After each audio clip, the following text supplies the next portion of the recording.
Welcome to my channel top lines defence info. मैं आपका दोस्त अविनाश लाया हूं टॉप लाइन्स डिफेंस अपडेट। तो चलिए शुरू करते हैं।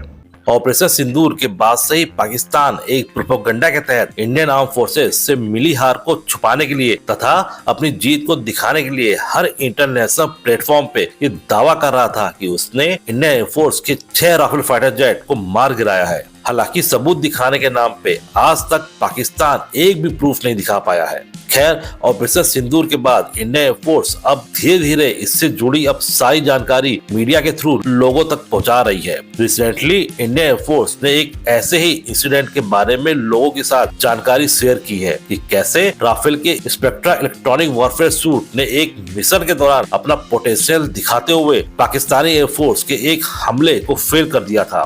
पहलगाम हमले के बाद इंडियन एयरफोर्स ने कुछ टेरर कैंप्स को आइडेंटिफाई किया था, जिनका यूज इंडिया के अंदर आतंकी गतिविधियों को अंजाम देने के लिए किया गया था। 7 मई 2025 को इन्हीं चुने गए टेरर कैंप्स में से कुछ कैंप को डिस्ट्रॉय करने के लिए इंडियन एयरफोर्स ने एक स्ट्राइक पैकेज को पाकिस्तान की तरफ भेजा था। इस स्ट्राइक पैकेज में सबसे अहम role Su-30 MKI fighter jet का था, जिसके जिम्मे उस पर्टिकुलर टेरर कैंप को अपनी रैम्पेज मिसाइल से डिस्ट्रॉय करना था। और इस स्ट्राइक पैकेज के डिफेंस की जिम्मेदारी recently inducted Rafale fighter jet को सौंपी गई थी। सारे Rafale fighter jet Spectra warfare suite से लैस थे। जैसे ही ये स्ट्राइक पैकेज पाकिस्तान के बॉर्डर के पास पहुंचता है, वैसे पाकिस्तान रडार इनको कैच कर लेता है तथा पाकिस्तानी एयरफोर्स के 2 F-16 को इस स्ट्राइक पैकेज की तरफ भेज देता है। और कुछ ही देर के बाद इसमें से एक F-16 इस इंडियन स्ट्राइक पैकेज में उड़ रहे एक Su-30 MKI के ऊपर अमेरिकी AIM-120 C5 BVR मिसाइल को लॉक कर देता है। हालांकि इससे पहले F-16 Su-30 MKI के ऊपर लॉक मिसाइल को फायर कर पाता, साथ में उड़ रहे राफेल का स्पेक्ट्रा इलेक्ट्रॉनिक वॉरफेयर सूट अपना काम शुरू कर देते हैं। केवल 12 सेकंड के अंदर ही स्पेक्ट्रा वॉरफेयर सूट अपने जैमर, चार्ज डिस्पेंसर तथा सभी दूसरे डिफेंसिव सिस्टम को ऑन करके F-16 के द्वारा लॉक किए गए Su-30 MKI को अनलॉक करवा देता है।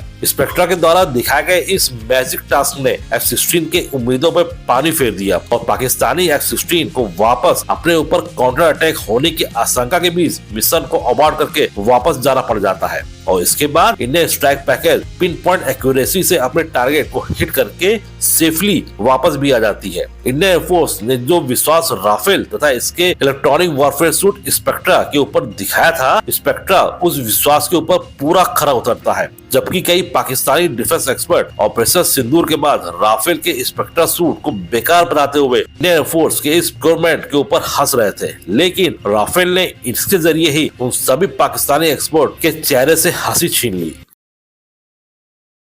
इंडियन एयरफोर्स काफी पहले से ही अपने इंडिजिनियसली तेजस एयरक्राफ्ट को दूसरे देशों को बेचने की कोशिश कर रहा था, लेकिन कभी वो स्वीडन के ग्रिपन फाइटर जेट के आगे फेल हो जा रहे थे, तो कभी साउथ कोरिया के FA-50 लाइट फाइटर जेट उनसे आगे निकले जा रहे थे, तो कभी अमेरिका अपने F-16 को बेचने में कामयाब हो जाता था। HAL तथा DRDO दोनों एजेंसी मिलकर तेजस को काफी पोटेंशियली पावर हाउस बना रहे हैं, लेकिन सेल के मामले में आज तक तेजस को एक भी खरीदार नहीं मिला है। लेकिन अभी रिसेंटली एक न्यूज ने ये उम्मीद जगाई है कि हो सकता है कि जल्द ही तेजस को अपना पहला खरीदार मिल जाए। इंडियन एयरफोर्स जहां अपने फाइटर जेट की स्ट्रेंथ की कमी से जूझ रही है, तो वहीं अपने पुराने पड़ चुके ट्रांसपोर्ट एयरक्राफ्ट को भी नए एयरक्राफ्ट से बदलना चाहती है। Indian air force currently heavy class में C-17 ग्लोब मास्टर ऑपरेट करती है, जो कि 80 टन तक का पेलोड लेके उड़ सकता है। तो वहीं लाइट क्लास में इंडियन एयरफोर्स ने C-295 को AN-32 एयरक्राफ्ट की जगह इंडक्ट करना चालू कर दिया है। C-295 करीब 5 से 10 टन का पेलोड उठा सकता है। तो वहीं अमेरिका का C-130J हरकुलस को एक स्टॉप गैप के तौर पर बाय किया गया था। तो इस प्रकार से इंडियन एयरफोर्स के पास डेडिकेटेड तथा एडवांस मीडियम क्लास का ट्रांसपोर्ट एयरक्राफ्ट की कमी है, जो कि 18 से 30 टन का पेलोड कैरी कर सके। और इसीलिए इंडियन एयरफोर्स जल्द ही मीडियम ट्रांसपोर्ट एयरक्राफ्ट का टेंडर जारी करने वाली है। और इसके लिए जो एयरक्राफ्ट पार्टिसिपेट करेंगे वो होंगे एयरबस का A400M एटलस, लॉकहीड मार्टिन का C-130J, रशिया का IL-76 तथा ब्राजीलियन एमरल KC-390M। और इसीलिए इस डील को अपने फेवर में करने के लिए ब्राजील ने अपने C390M को एग्रेसिवली प्रमोट करना शुरू कर दिया है और डील उसके फेवर में आ जाए इसके लिए उसने इंडिया के सामने ये शर्त रखी है कि अगर इंडियन एयरफोर्स ब्राजील के C390M ट्रांसफर एयरक्राफ्ट को चुनती है तो ब्राजील भी एक बार्टर डील के तहत तेजस एयरक्राफ्ट तथा प्रचंड लाइट अटैक हेलीकॉप्टर को खरीद सकती है।